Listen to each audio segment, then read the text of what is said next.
The Odyssey shudders under a sudden, brutal impact.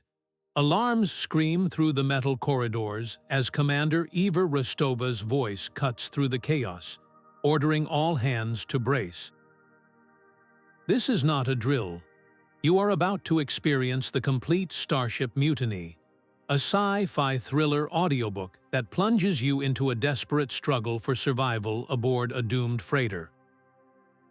You will unravel a conspiracy that fractures the crew and forces impossible choices between loyalty and survival.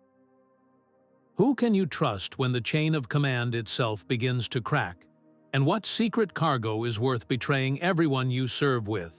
When your only home is a ship lost in the void, what would you sacrifice to see it safely through the dark? The ship groans as the last of the impact tremors fade, leaving only the frantic beeping of consoles in their wake. Commander Rostova's voice cuts through the din, sharp and clear. Status report, Mr. Kane. On the main bridge viewer, the chief engineer's face is smeared with grease, his expression grim but controlled. Hull integrity is holding, Commander, but the port thrusters are offline. We took a direct hit from that meteoroid swarm. It could have been worse, but we have a long list of repairs. The initial wave of panic recedes, replaced by the grim, methodical work of damage control. Across the Odyssey, crews scramble to patch minor hull breaches and reroute fried power conduits. For a moment, it seems the crisis has been averted, that this is just another hazard of deep space travel. But the real damage is not to the ship's systems. It is festering on the command bridge. As the immediate danger passes, a subtle tension begins to brew among the senior officers. You can see it in the way Security Chief Valerius stands a little too rigidly at his post, his eyes constantly scanning the rest of the command staff as if they, and not the void outside, are the primary threat. You can hear it in the clipped, overly formal tone of Science Officer Eris when she suggests a course correction. Her proposal immediately met with a dismissive grunt from the chief engineer. These are not the simple disagreements of a stressed crew. They are the cracks in a foundation, the first hints of a deep and dangerous fracture. The question is no longer about what the meteoroids broke, but about what their impact will ultimately reveal. The silence that followed the all-clear was heavier than the impact itself. In the command briefing room, the air grew thick with unspoken accusations. Commander Rostova stood before her senior staff, her face a mask of calm control, but the tension in her shoulders was unmistakable. Security Chief Anya Sharma did not wait for the formal debrief to begin. She rose from her seat, her posture rigid, her voice a blade of ice cutting through the fragile calm. "Your hesitation nearly cost us the ship, Commander." The words hung in the air, stark and undeniable. It was not a criticism, it was a challenge, a direct, public assault on the commander's judgment in a moment of extreme crisis. For a crew that runs on the absolute certainty of its chain of command, this was a seismic event. You could see the shock ripple through the other officers seated around the table. Chief Engineer Kane looked down at his hands, unwilling to meet anyone's gaze. Science Officer Eris froze, a data slate hovering inches from the table's surface. That single sentence did more damage than any meteoroid.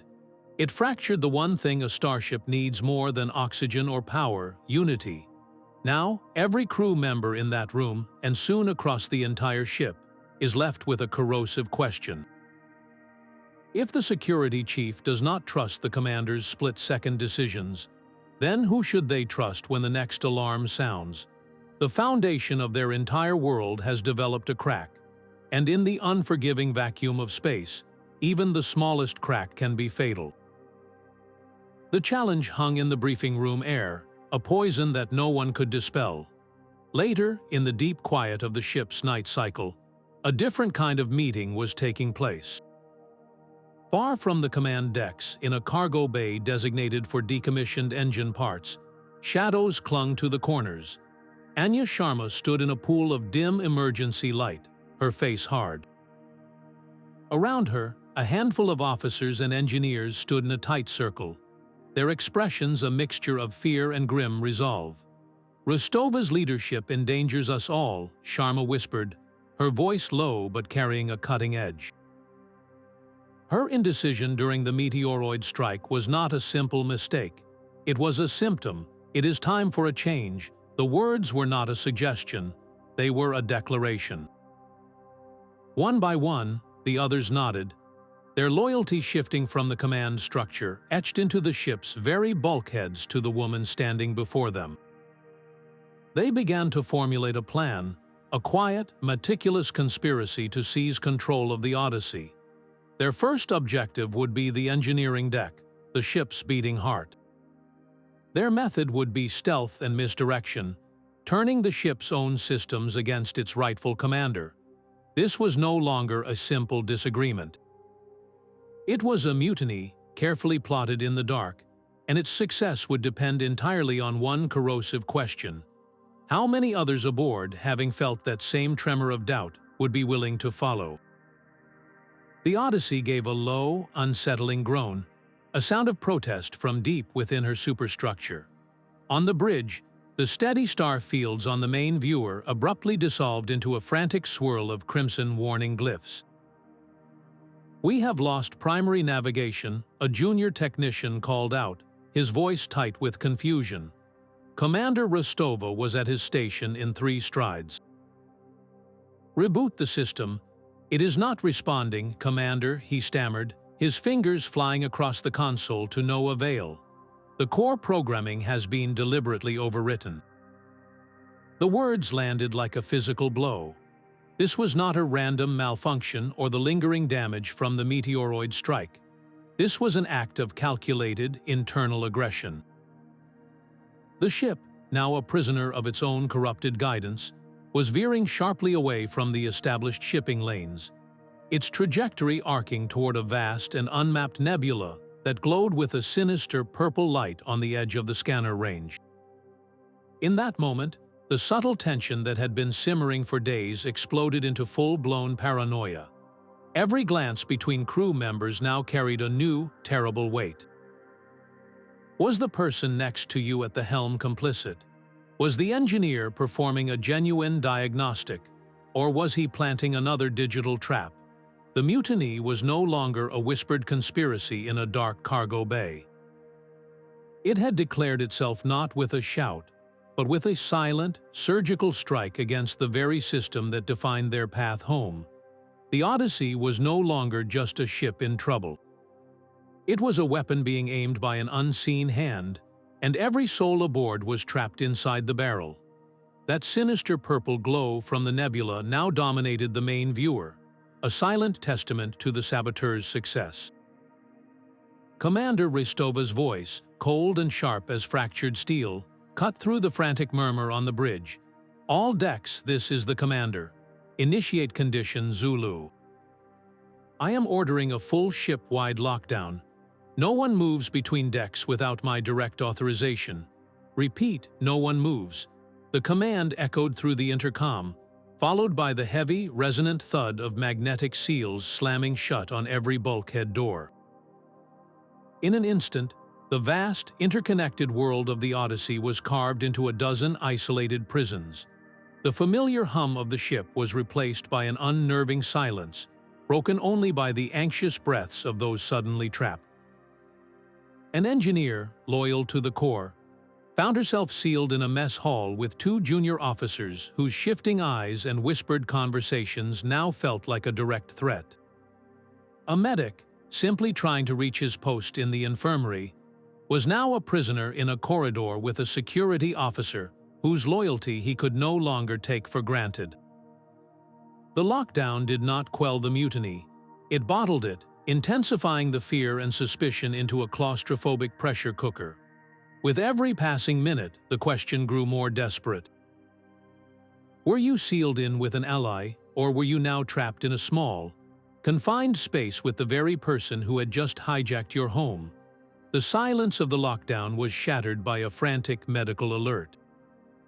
They found him in a secondary control junction, a young engineer named Petty Officer Renly, slumped against a sparking console.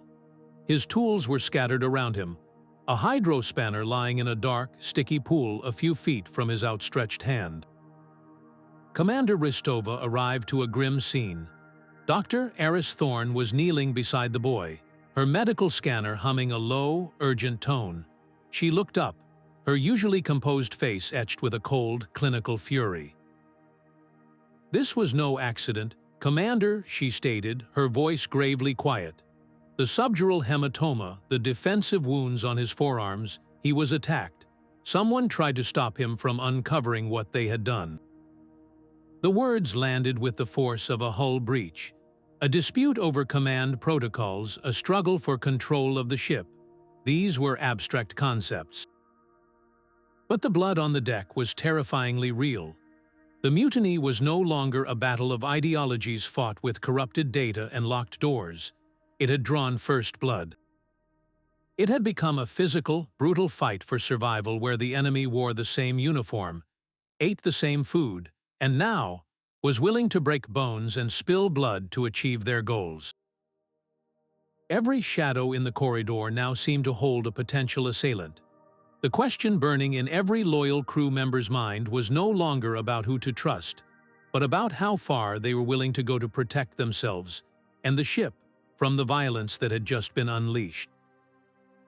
Blood was the final argument, and it changed the calculus of survival. In the sterile quiet of her private quarters, Commander Rostova stared at the personnel file displayed on her wall screen. The image of Chief Engineer Liam Kane stared back. His record a long list of stubbornness, integrity, and a profound dislike for political maneuvering. He had been openly critical of her command philosophy. He was also, perhaps, the only person left on the ship she could not imagine standing beside Anya Sharma in that dark cargo bay. It was a terrible gamble, but the blood on the deck had eliminated all other options. She summoned him using a secondary encrypted channel, bypassing the ship's compromised main comms.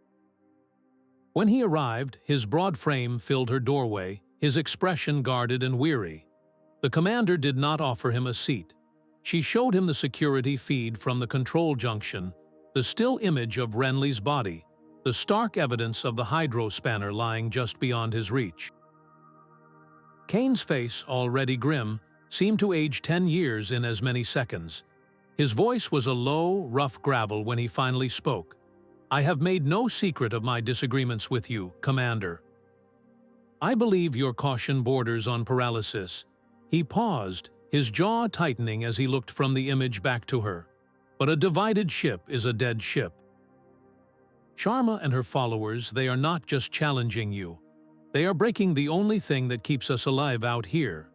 His agreement was not a pledge of loyalty to her, but to the Odyssey itself. It was a fragile, desperate pact, forged in the cold reality of a murder.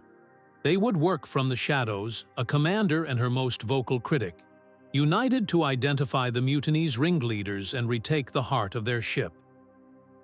Their first objective was the engineering deck, Kane's own domain, which he now feared was already honeycombed with traitors. Every step, every whispered conversation would have to be perfectly choreographed. A single misstep would alert the conspirators, and the next blood spilled in the dark would likely be their own. The alliance with Kane was a fragile wire strung across a chasm, and it began to hum with a new, more dangerous frequency. The ship's comms array, a system Zara Petrov monitored with a near-religious devotion, registered a ghost. It was a data burst, impossibly brief and encrypted with a military-grade cipher the Odyssey was never meant to carry. Petrov's fingers flew across her console, peeling back layers of digital armor until the raw text lay exposed. It was fragmented, corrupted by its own brevity, but the words were chillingly clear. "The package is secure." Awaiting final confirmation, her blood ran cold. This was not internal chatter between mutineers. The signal's origin point was deep within the ship, but its destination was a relay buoy light years away, a node on a path leading directly into the territory of the Xenarthan hegemony, a rival power known for its ruthless expansionism. The mutiny was no longer just an internal coup. It had become a transaction. Someone aboard was not just seizing the ship, they were selling it, and the cryptic message suggested the delivery was already in progress. What was the package? Was it the Odyssey herself, her advanced drive systems and navigational data?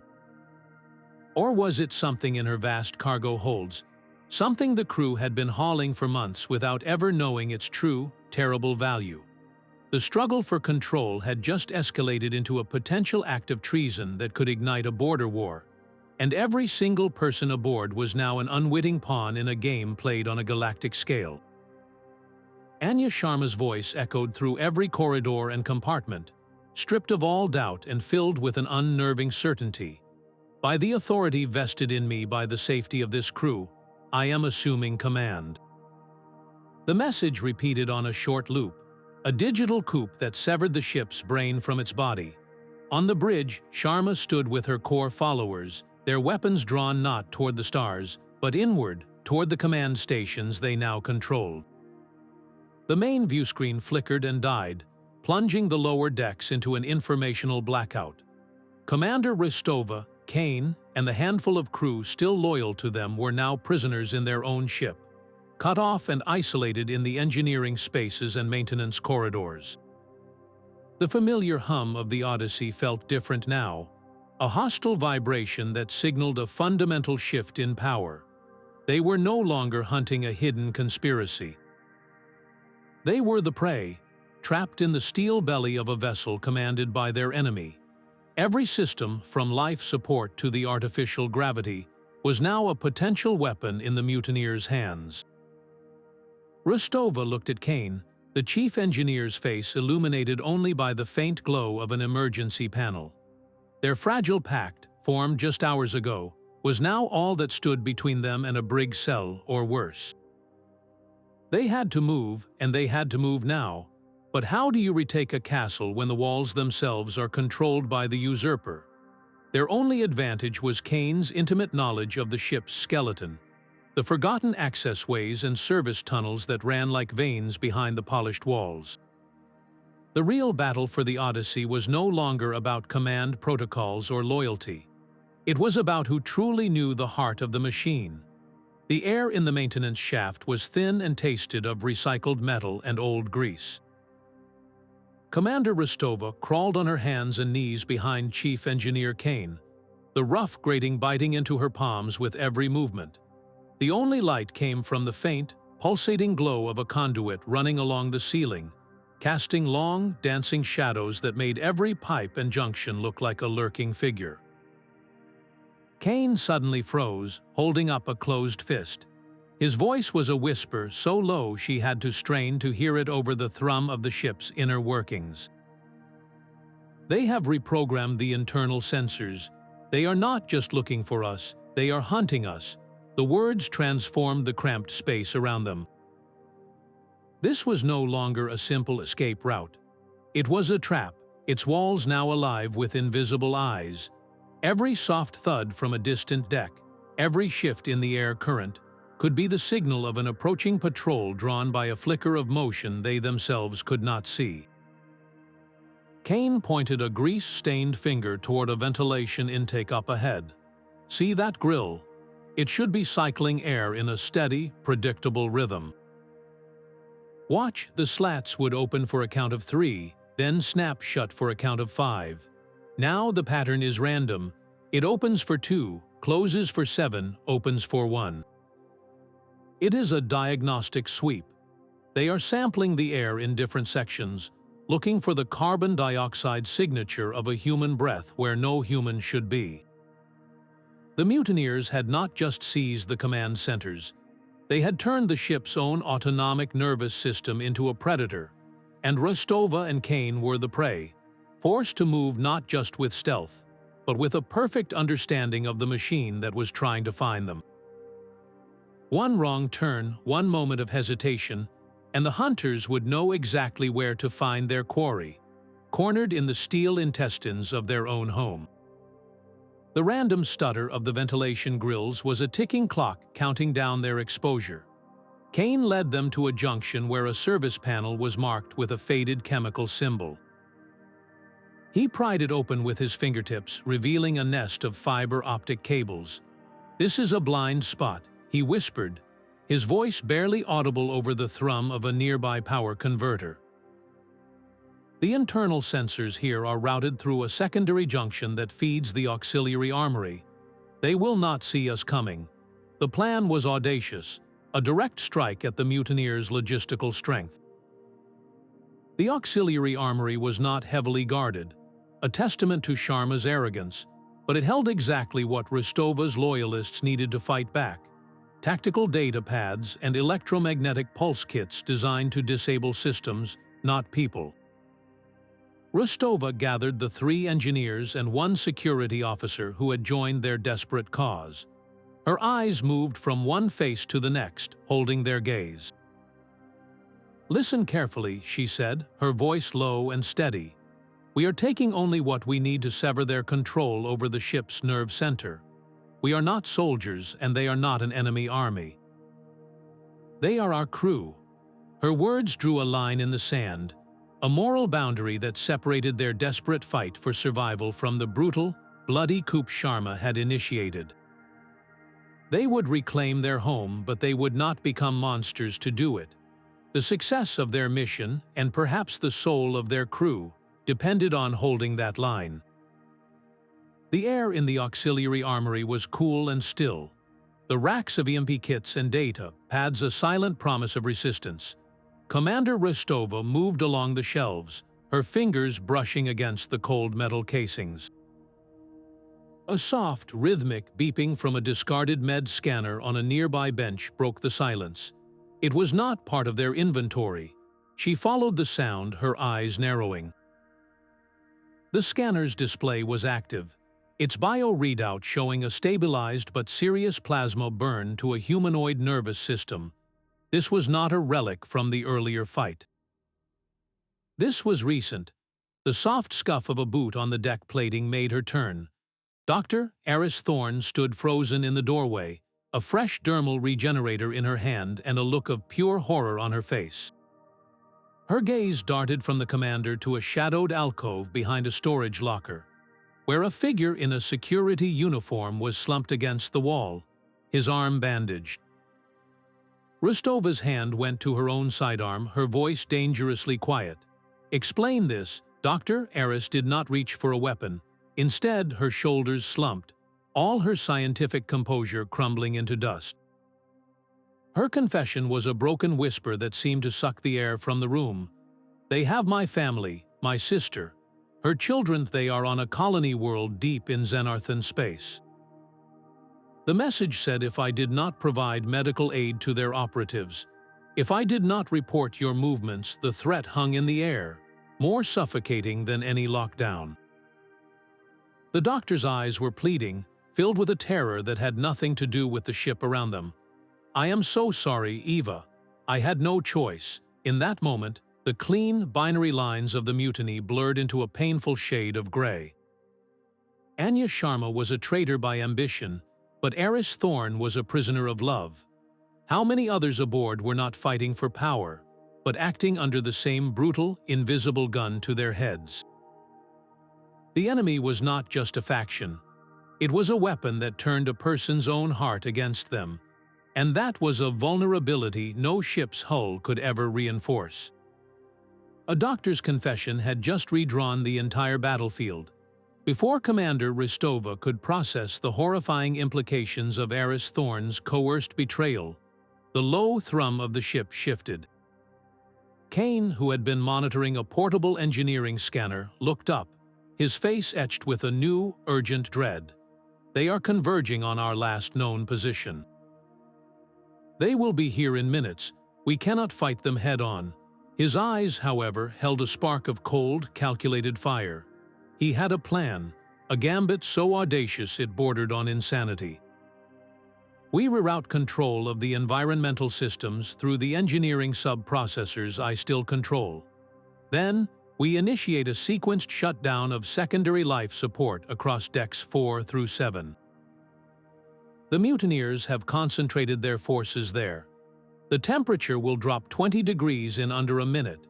Oxygen levels will drop just enough to trigger the emergency hypoxia alarms in every compartment. He leaned forward, his voice dropping to a conspiratorial whisper. It will not harm anyone permanently, but it will create absolute chaos. Their security teams will be swamped with panicked reports, drawing them away from the command center and the bridge. They will think they have a dozen simultaneous crises to manage. It is a risk, using the ship's own life-sustaining systems as a psychological weapon.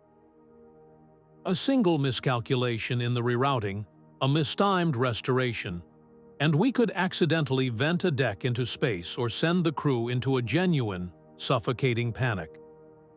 It demonstrates a chilling new reality for the Loyalists. To retake the Odyssey, they must be willing to make every soul aboard, friend and foe alike, momentarily feel the cold breath of the void. Their fight for control had just escalated to a terrifying new level, where the greatest weapon was the fear of losing the very air they breathed. Kane's plan to plunge the ship into a controlled chill was a knife balanced on its edge, but they needed to know exactly where to cut. That answer came from the one place the mutineers had completely overlooked. In a cramped server closet buried deep in the communications deck, Zara Petrov was fighting her own silent war. Her fingers danced across a console she had jury-rigged to bypass the main network, her face illuminated by the cool blue light of a dozen illicit feeds. She had found a forgotten network of external maintenance cameras, lenses meant to monitor hull integrity and sensor arrays that were now her unblinking eyes in the dark.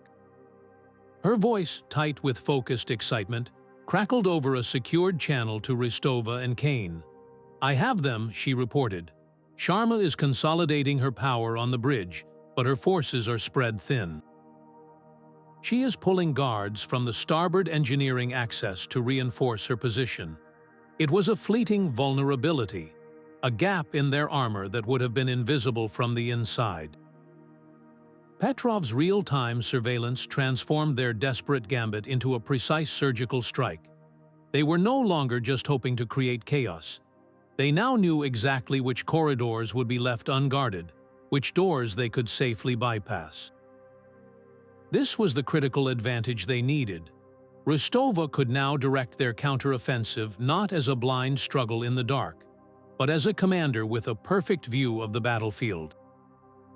They would use the mutineers' own strength against them, letting Sharma's consolidation on the bridge create the very weakness that would allow the Loyalists to slip through her fingers and strike at the ship's heart.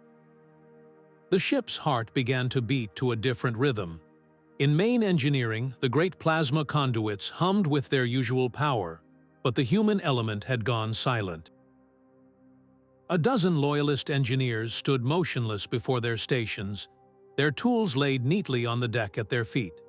They formed a quiet, unmoving wall between the mutineer security team and the master control console that governed the Odyssey's primary power grid. A young woman with grease smeared across her cheek, a junior propulsion specialist named Ilara, stood at the front of the group. Her hands were clenched into white-knuckled fists at her sides, but her voice was steady and clear as she addressed the mutineer lieutenant trying to push past her. "We answer to the commander, not to you." This was not a violent confrontation. It was something far more dangerous to the mutineers' authority, a total withdrawal of consent.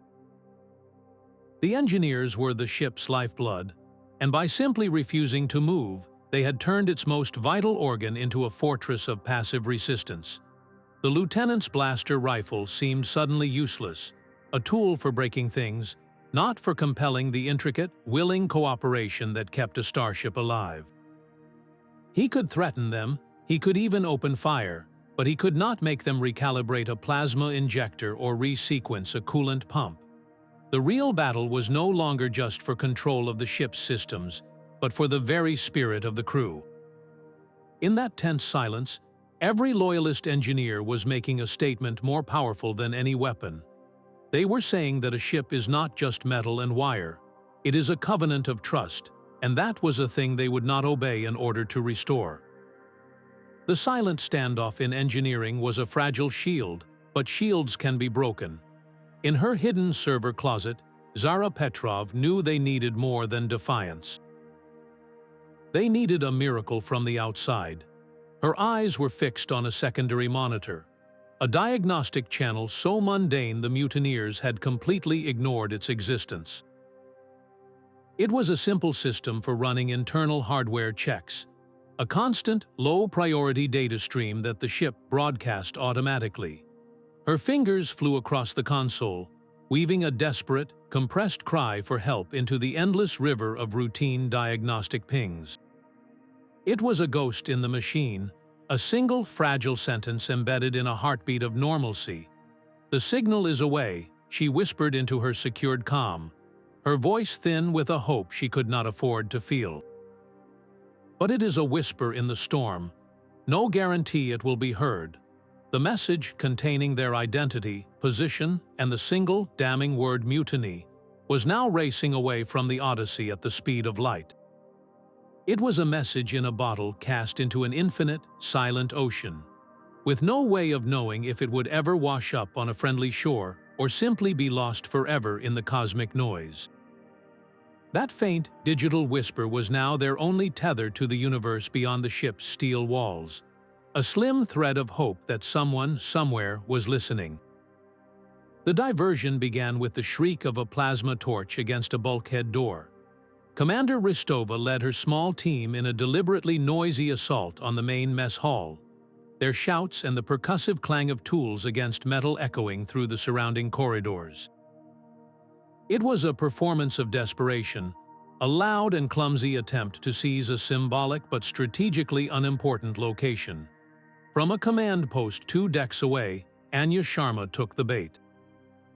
Her voice crackled over the internal comm, redirecting a full security squad to contain what she believed was Rostova's last, foolish gamble.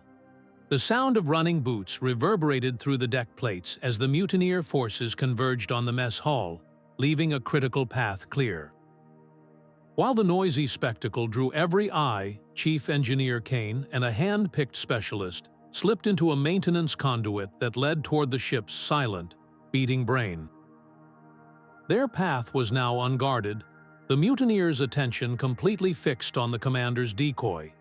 This was the essence of their strategy, to use the enemy's strength and focus against them. Rostova was the flash of movement in the periphery, the obvious threat that demanded an immediate response. Kane was the silent, surgical strike, moving through the shadows she created. His objective not a room full of tables, but the central computer core that held the key to unlocking the mutiny's grip on their home. The fate of the Odyssey now hinged on a simple, brutal misdirection, on whether the enemy would continue to watch the loud, waving hand, or notice the other one quietly reaching for its throat. The computer core hummed with a new, clean tone as Kane's final command executed. Across the Odyssey, crimson mutineer control panels flickered and died, plunging into a blissful, silent darkness before rebooting to their standard loyalist blue configuration. Kane's voice was a tight, urgent crackle in Rostova's ear.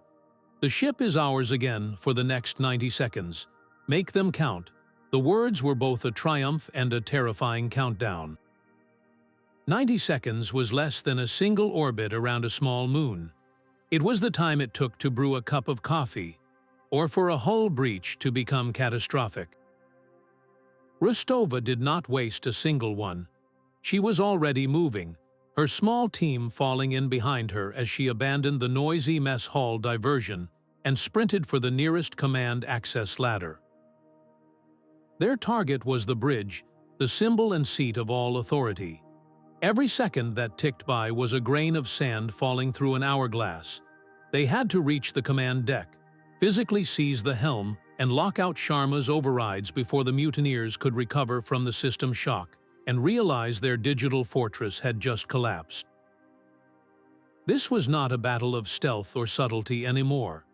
It was a flat-out race against a clock that everyone could feel ticking in their bones, a desperate sprint through the arteries of their own home to reclaim its brain. The command deck access ladder shuddered under their weight as Rostova and her loyalists ascended into the heart of the storm. The bridge doors hissed open to reveal a scene of frozen conflict. Anya Sharma stood before the main view screen, her face illuminated by the swirling, untamed colors of the nebula, her sidearm already drawn and aimed at the entrance. Her inner circle of followers mirrored her stance, creating a half-circle of lethal intent around the helm and tactical stations. The air was electric, thick with the scent of ozone and betrayal. Rostova stepped forward, her own weapon held low but ready, her voice cutting through the tension like a laser. "Stand down, Anya, this ends now." Sharma's laugh was a short, harsh sound. "Does it? You have the ship's systems for a moment, but you will never have this crew's faith again. You hesitated when we needed a leader. I acted." The distance between them was only 10 meters, but it was a chasm filled with broken oaths and the ghost of a murdered engineer. This was not a debate. It was the final physical manifestation of the schism that had been tearing them apart. Every console on the bridge became a potential shield. Every crew member a possible adversary or ally in the close quarters fight about to erupt. The fate of the Odyssey would not be decided by a computer reset or a clever plan. It would be decided here in the next few seconds by the choices made in this room. A single twitch of a finger, a single shouted warning, and the fragile hope for their future would be lost in the thunder of particle beams and the final, irrevocable sound of a body hitting the deck. "You were leading us into a corporate war zone, Rostova." Anya Sharma's weapon did not waver, but her voice was raw with a conviction that went far deeper than ambition. "I did this to save us." The words hung in the charged air, reframing every act of sabotage and betrayal not as a grab for power, but as a desperate, catastrophic miscalculation. She believed with every fiber of her being that Commander Rostova's plotted course was a direct line into a conflict with the Xenarthan hegemony, a fight their lightly armed freighter could never hope to win. In her mind, the mutiny was a necessary quarantine, a brutal but vital surgery to remove a command she saw as lethally naive. Can you imagine the weight of that choice? To look at your crew, the people you have sworn to protect, and decide that the only way to save them is to shatter the very chain of command that binds you all together. Her fear was not of Rostova, but of the silent, corporate death she believed was waiting for them in the nebula's wake. This was never about a chair on the bridge for her. It was about a funeral pyre she was determined to avoid, even if it meant lighting a smaller, more controlled fire within their own home. Her justification reveals the most terrifying flaw in any system, that a person can be utterly, tragically wrong while being completely sincere, and that kind of conviction is what shatters starships. Sharma's confession hung in the air, a fragile bridge across their conflict, and then the proximity alert screamed. The main viewer flickered to life, its starfield replaced by the sleek, predatory shape of a vessel powering out of the nebula's gaseous tendrils. Its hull was a matte gray, studded with corporate insignias and the unmistakable barrels of spinal-mounted railguns. Zara's voice, thin with terror, broke through the bridge speakers. "It is a corporate battleship. The Chimera class and its weapons are hot. They are locking targeting scanners on our engineering section." In that single, horrifying moment, the carefully constructed walls of us versus them shattered into dust. The cryptic message about the package was not about cargo or data. The package was the Odyssey herself, a prize to be delivered to a new, ruthless owner. Anya Sharma's face went ashen, her weapon hand dropping slowly to her side. Her mutiny, born from a desperate, misguided attempt to save them from a corporate war, had instead delivered the ship directly into its jaws. The internal struggle for command was over, rendered utterly meaningless by the cold, hard reality of an external gun aimed at their heads. Every person on the bridge, loyalist and mutineer alike, now faced the same simple, brutal equation. They were no longer two factions. They were one crew, trapped together in a steel cage with a hunter closing in. The corporate battleship filled the viewscreen, a silent promise of annihilation. Rostova's gaze swept across the bridge, locking eyes with each of the mutineers in turn. Her voice was low, stripped of all command authority, and filled with a terrible, simple truth. "Help me save this ship, or we all die here together." There were no more sides, no loyalists or traitors. There was only the cold mathematics of survival. Anya Sharma stood rigid for a heartbeat, her knuckles white where she gripped her sidearm. She looked from the monstrous vessel on the screen to the faces of her own followers, then finally to Rostova. The conviction that had fueled her mutiny crumbled into ash, replaced by the chilling understanding of what she had truly done. She had not saved them. She had delivered them. Her weapon clattered to the deck, a sound that echoed like a thunderclap in the tense silence. "You have your truce, Commander," she said, her voice hollow. The fight for the Odyssey was over. The fight for their lives had just begun. Orders were given in terse, efficient bursts, no longer colored by suspicion. Mutineer security officers fell in beside loyalist engineers, their previous animosity forgotten in the face of a common enemy. They were a single crew again, bound not by a flawless chain of command, but by the raw, primal instinct to survive. The question was no longer about who was right or wrong, but about whether this fragile, hastily reforged unity would be strong enough to withstand what was coming for them. The silence on the bridge was deeper than the void outside, broken only by the insistent chirp of an incoming hail. The face that appeared on the main viewer was all sharp angles and corporate polish, his eyes as cold as the space between stars. "This is Commander Jax of the Chimera. You will stand down all systems and prepare to be boarded. Surrender the ship and its classified cargo immediately, or we will reduce you to component atoms." The transmission cut, leaving behind a ringing silence more terrifying than any alarm. Anya Sharma's breath left her in a ragged sigh, the final, damning confirmation of her catastrophic error. The mutiny had not been her idea. It had been a seed planted by corporate spies, a whisper campaign designed to fracture the crew and make the Odyssey an easy prize. They were not just fighting for command anymore. They were fighting to prevent their ship, their home, from becoming a single, fleeting line item on a rival corporation's asset sheet. Every secret whispered in the dark, every act of sabotage, every drop of blood spilled had all been in service of a hostile takeover light years away. The classified cargo was no longer just a mystery. It was the very reason for their existence, and the prize that would now cost them their lives if they failed to protect it.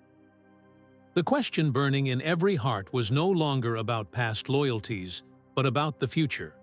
How do you outmaneuver a predator that has already calculated your destruction down to the last decimal point? The ship's corporate manifest was sealed behind layers of encryption, a digital vault Rostova had never before needed to breach. Her command codes, overridden by the mutiny, were useless. It was Chief Engineer Kane, working from a secondary terminal with frantic fingers, who found the back door.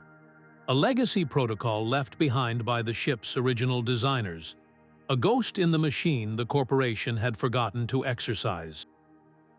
The screen flickered, data streams unscrambling to reveal the truth not in lines of text, but in schematics and biological readouts. Prototype terraforming bacteria, designation Prometheus strain. Rostova stared at the holographic rendering of a microscopic organism that could, according to the notes, reshape a planet's atmosphere in a matter of months. Her blood ran cold.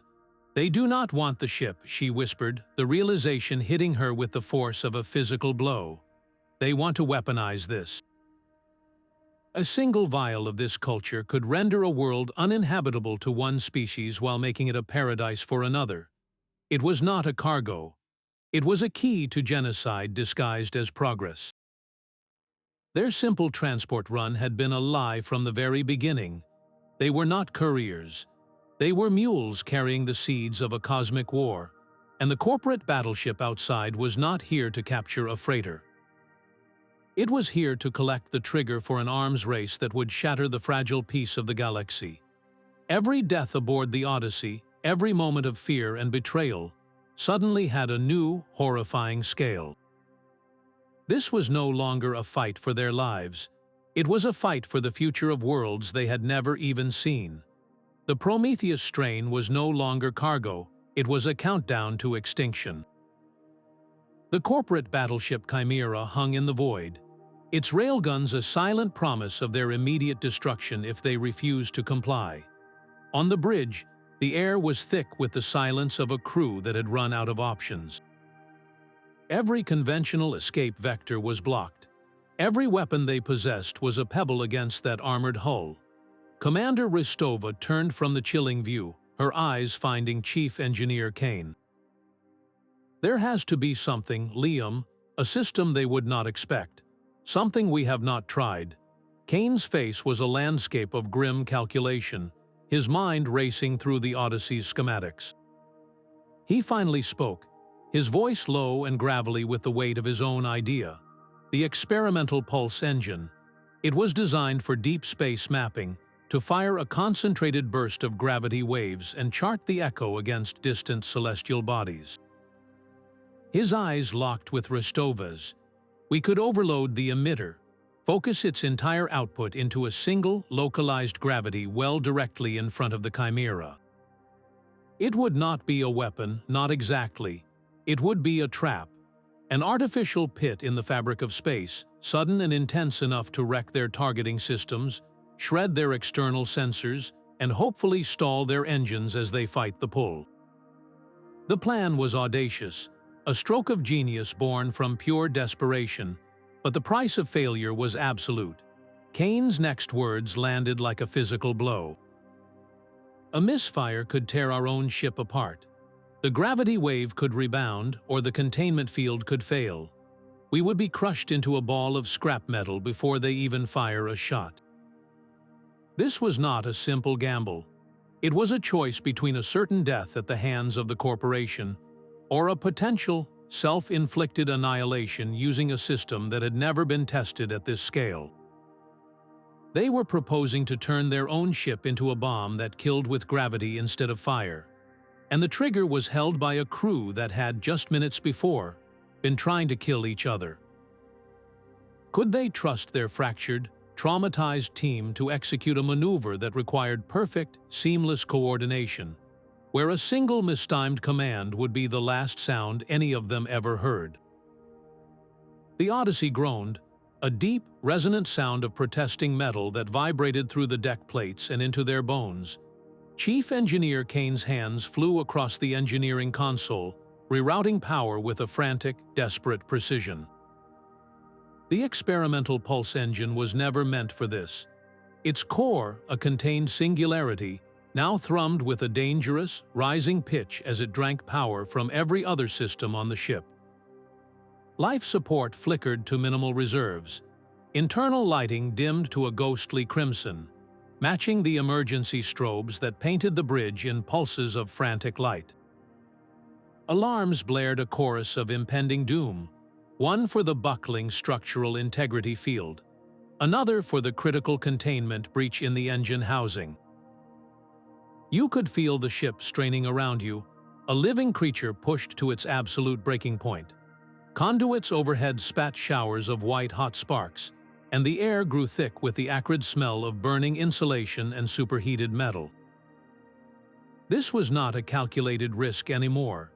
It was a raw, physical gamble against the fundamental laws of physics, and the ship itself was screaming in protest. Every rivet, every weld, every centimeter of reinforced hull was being tested, and the terrifying creaks and shudders suggested they were all about to fail spectacularly.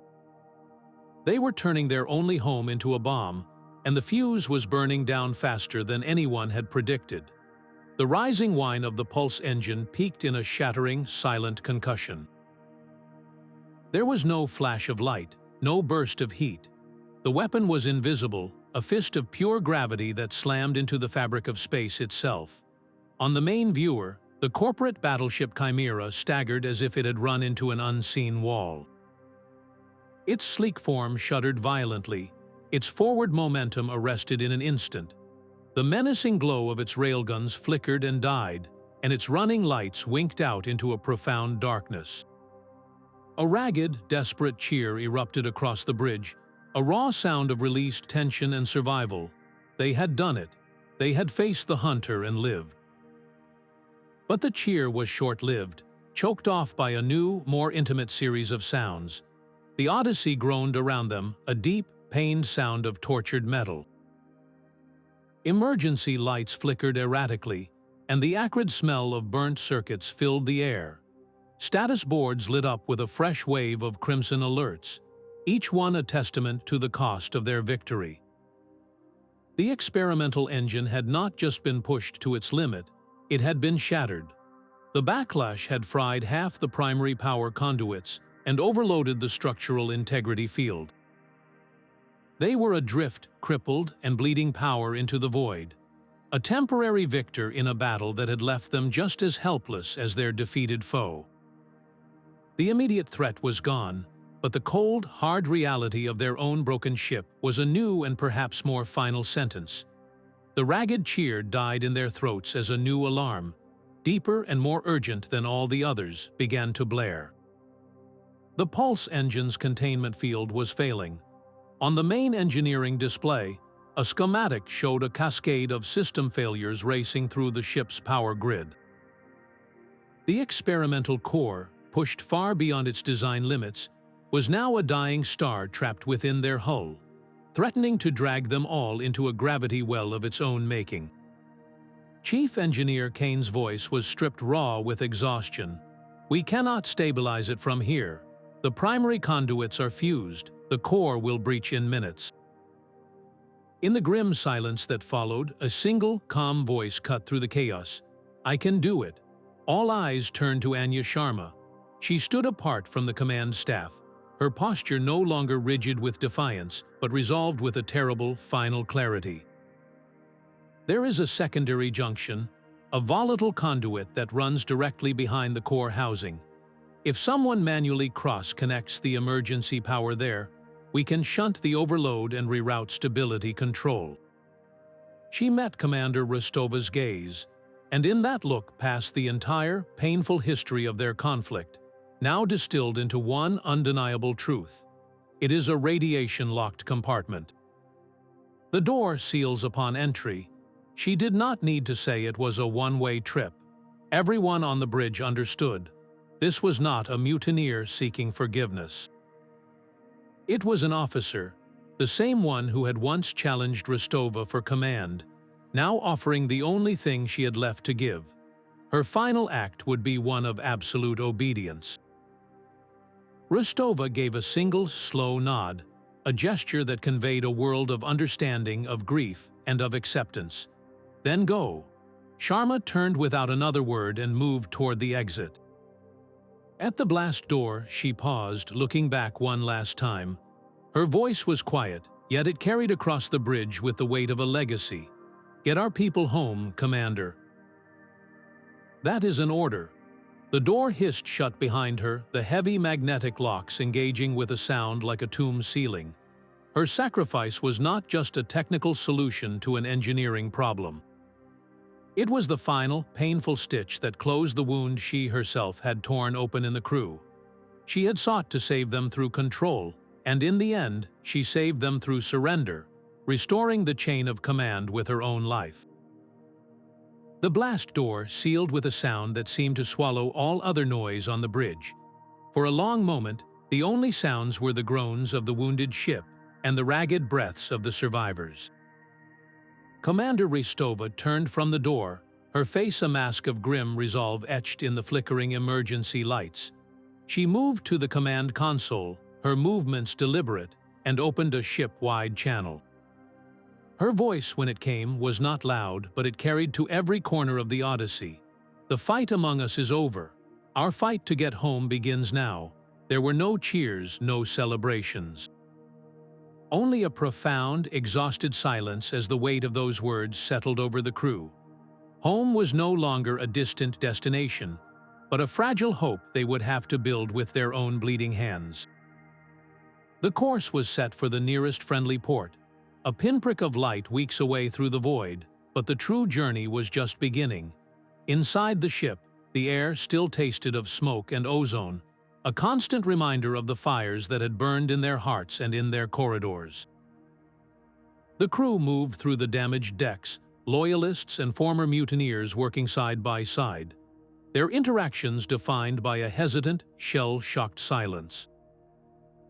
They passed tools and patched hull breaches, their eyes occasionally meeting, not with the old hatred, but with a shared, unspoken understanding of the price that had been paid. They were a single crew again, but the unity they had found was born from shared trauma, a fragile bond forged in the crucible of betrayal and sealed with a final, radiant sacrifice. The Odyssey limped onward, a scarred vessel carrying a scarred people, each one wondering if the wounds of the past could ever truly heal, or if they were simply learning to live with the ghosts that now haunted their every step.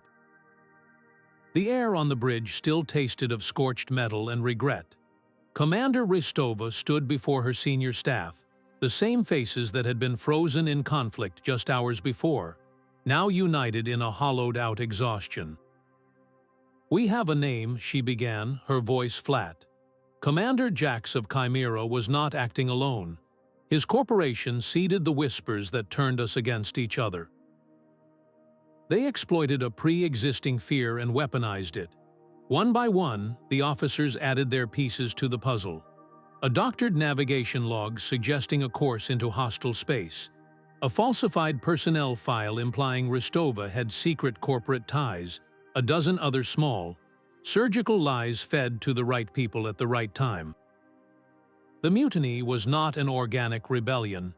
It was a meticulously crafted infection, and we provided the perfect host. The realization was a bitter medicine. It did not absolve anyone of their choices, but it reframed the entire conflict, transforming it from a simple struggle for power into a brutal lesson in corporate warfare. Their ship was not just a target for its cargo, but for its crew, a crew they had proven could be so easily broken from the inside. In the face of that chilling truth, old animosities began to feel like a profound and dangerous luxury. The engineer who had stood with Sharma now worked shoulder to shoulder with the security officer he had once threatened, their shared shame a stronger bond than any duty roster. They were not just repairing systems, they were reforging their very identity, building new protocols based on a single, hard-won principle. Trust must be vigilant, but suspicion must never be allowed to fester in the dark again. This new unity was not born from blind faith, but from the shared understanding of how fragile their world really was, and how many forces waited beyond the stars to shatter it. Deep space is a profound and patient enemy.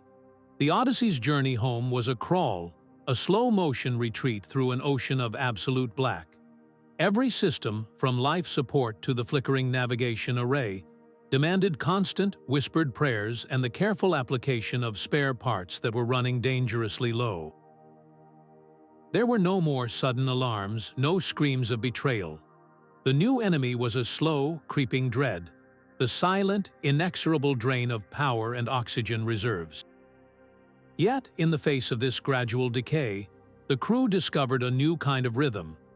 An engineer who had once followed Sharma now worked a double shift alongside a medic who had staunchly supported Rostova, their hands moving in unison to patch a cracked coolant line, their conversation a quiet, technical murmur devoid of the old political undercurrents. The formal hierarchy was restored, the chain of command clear and absolute, but it now operated on a foundation far stronger than mere regulation. It was built on the shared, unspoken memory of the blood on the deck and the radiant glow of a sealed compartment. When Rostova gave an order, it was followed not just out of duty, but from a collective understanding that every decision was a thread in the single, fragile rope pulling them all toward survival. They managed their dwindling resources with a miser's focus, rationing power, recycling water, treating every watt and every calorie as a precious commodity they had to collectively earn. This was not the easy camaraderie of a fresh mission.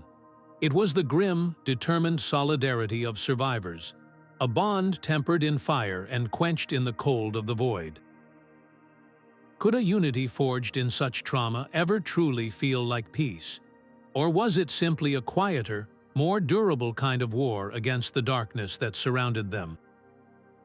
A low, rhythmic beep began to pulse from the sensor station, a sound as patient and inevitable as a dying heart. Zara Petrov's hands trembled as she isolated the signal, her face illuminated by the grim data scrolling across her screen. "It is the Chimera," she announced, her voice hollow with disbelief. Their self-destruct sequence was activated when their core went dark. The blast wave will reach us in hours. We cannot outrun it. The silence that followed was heavier than any alarm. They had survived the mutiny, endured the corporate threat, and sacrificed one of their own, only to be sentenced to death by the ghost of their enemy. The expanding sphere of debris and energy from the battleship's demise was a final, mocking farewell. An unthinking force of physics that would erase their struggle from the universe as if it had never happened. This was no longer a battle against a conscious foe. It was a race against an equation, a countdown to being simply deleted. Every resource they had left, every ounce of ingenuity from a crew still reeling from internal war, would now be tested against an explosion they could not fight, only hope to endure. The question was no longer about who was right or wrong, but about whether their broken ship could become a lifeboat in a hurricane of shrapnel and raw force. The rhythmic beep of the Chimera's death knell was a clock counting down their own end. In main engineering, surrounded by the groans of their crippled ship, Chief Engineer Kane stared at a holographic schematic of their own mangled pulse engine. His face was pale, but his eyes held a desperate, defiant fire. "We cannot run and we cannot hide," he stated, his voice rough from fatigue and recycled air. "But we might be able to bend the storm." He explained the theory, a terrifying gamble born from the very system that had nearly torn them apart. The damaged pulse engine could not fire another concentrated blast, but if they rerouted the remaining power through its secondary emitters, they could create a sustained, low-level gravity field around the Odyssey. It would not be a wall. It would be a shield of invisible curvature in space, a lens designed to deflect the high-velocity shrapnel that would otherwise shred their hull into confetti. The energy required would drain their last reserves, leaving life support on a razor's edge, and the field itself would be unstable, a flickering bubble that could collapse at any moment under the onslaught. The choice was a nightmare of physics: stay as they were and be torn apart by a million pieces of their enemy, or activate the shield and risk being crushed into a singularity by their own failed technology. There was no third option, only a final, terrifying roll of the dice against the cold, unfeeling laws of the universe. Could a shield made from a broken weapon hold against the fury of a dying star? Her voice cut through the frantic activity on every deck, a calm, steady anchor in the rising storm. "This is what we trained for. Trust your stations, trust each other." Across the ship, engineers and medics, former loyalists and mutineers, moved as one organism. There were no more debates, no more factions, only the shared, singular goal of survival. They rerouted power conduits with a synchronized urgency, their hands a blur of practiced motion. Emergency batteries whined as they were drained, their precious energy funneled directly into the damaged pulse engine's secondary emitters.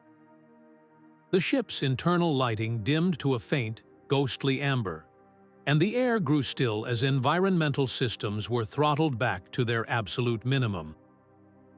You could feel the Odyssey herself straining, groaning under the immense, unnatural power surge coursing through her wounded frame. Every crew member became a single, vital component in a machine they were building on the fly. Their collective will the only thing holding their fragile shield together against the coming annihilation. This was the final test, not of their technology, but of the fragile trust they had so painfully rebuilt in the wake of their own self-destruction. Could they hold the line they had drawn in the void? The low hum of the gravity shield flared to life, a shimmering, invisible bubble of distorted space that made the stars on the viewer twist and waver. Then the first wave of the blast hit. It was not a sound but a sensation, a violent tremor that shook the ship to its very core. The Odyssey groaned, a long, deep cry of protest from metal pushed beyond its limits. Alerts flashed across every console, reporting impacts from microscopic particles traveling at a fraction of light speed. Each one a potential death sentence deflected by their flickering, untested shield. The crew braced, hands gripping consoles, teeth clenched, eyes fixed on the main viewer where the expanding wave of debris lit up the darkness like a million malevolent stars. They were a tiny lifeboat in a cosmic hurricane, and their only hope was a field of bent space held together by sheer, desperate unity. The sound was not an explosion but a universe-ending groan of stressed reality. The Odyssey shuddered as if a giant had struck it with a hammer forged from a dying star. Every light on the bridge flickered and died, plunging them into an absolute blackness broken only by the frantic, crimson sparks arcing from overloaded consoles. The gravity shield held, bending the storm of shrapnel and raw energy around their fragile hull, but it could not absorb the kinetic fury. The force transferred directly into the ship's superstructure, a brutal, concussive wave that rattled teeth and sent unsecured equipment clattering across the deck. For a terrifying moment, the artificial gravity itself wavered, a sickening lurch that made stomachs climb into throats. Then, as suddenly as it began, the violence ceased. The main viewer stuttered back to life, showing not an expanding fireball, but the serene, unbroken starfield of deep space. The shield had held. They were still in one piece. A single, ragged breath was drawn by 24 people at once. The first sound of a crew realizing they had, against every conceivable odd, survived the final, spiteful act of their corporate hunter. They had been tested by mutiny, by betrayal, and now by the impersonal physics of a starship's death rattle, and they had not broken. The silence that followed was not the quiet of peace, but the profound, ringing stillness that comes after a cataclysm, a silence that asked the only question that now mattered. What do we become after we have endured the unendurable? The silence of survival was broken by the frantic, beautiful chatter of open space. A deep space station, its docking arms glowing like a promise, filled the main viewer. Around it, a small fleet of medical frigates and relief vessels stood sentinel, their running lights a welcome constellation after the long, dark journey home. The Odyssey, scarred and venting trace atmosphere, was guided into a repair cradle with the gentle reverence reserved for a wounded warrior. As the airlock seals engaged with a solid, final thud, the crew of the Odyssey did not erupt in celebration. They stood in place, their movements slow, their faces etched with a profound and weary gratitude. They were met not by military police, but by medics with warm blankets and crisis counselors with soft voices. Their story had raced ahead of them, a modern epic of a crew that had been broken, betrayed, and hunted, yet had refused to shatter. In the days that followed, they were hailed not just as survivors, but as heroes who had thwarted a corporate weapons grab that could have destabilized entire sectors. The official reports called it a testament to resilience and loyalty, but for the men and women who had lived it, the word hero felt like a suit that did not quite fit. They knew the truth was far more complicated, a story not of flawless courage, but of impossible choices made in the dark, of sacrifice, and of a unity reforged in the crucible of their own failures. Their legend was born not from victory, but from the simple, staggering act of enduring, and in that endurance, they had written a new definition of what it truly means to be a crew. The official inquiry was swift, thorough, and its conclusions were starkly definitive. Commander Eva Rostova and her loyalists were completely exonerated, their actions during the crisis deemed not only justified but essential for the preservation of the ship and its crew. The final report, however, reserved its most complex and poignant judgment for Anya Sharma. In a quiet, formal addendum, she was posthumously recognized for her final act of sacrifice, a redemptive choice that saved every soul aboard. The record now held two conflicting truths about the same person, a permanent testament to the fact that a single story can contain both a mutineer and a hero. But for the crew, the inquiry's findings brought little comfort. The real trial was not in the hearing room, but in the quiet moments when they closed their eyes, replaying their own decisions in the dark. Could they have seen the corporate manipulation sooner? Could a different word, a different action, have prevented the fracture from ever beginning? This internal reckoning was a far more demanding court, one whose verdict would take years to unfold. In the wake of the Odyssey's ordeal, the ripples spread far beyond its scarred hull. Corporate transport protocols, once lax and focused solely on efficiency, were rewritten with a new, grim priority: psychological security. Mandatory, independent audits of all navigational data became standard, designed to catch the kind of subtle forgeries that had poisoned the crew's trust. Command staff on long-haul freighters now undergo rigorous, unannounced crisis simulations that test not just their technical skill, but their resilience to psychological warfare and disinformation campaigns. The reforms were a direct legacy of the mutiny, a hard-won set of rules carved from the memory of blood on the deck and a sealed compartment.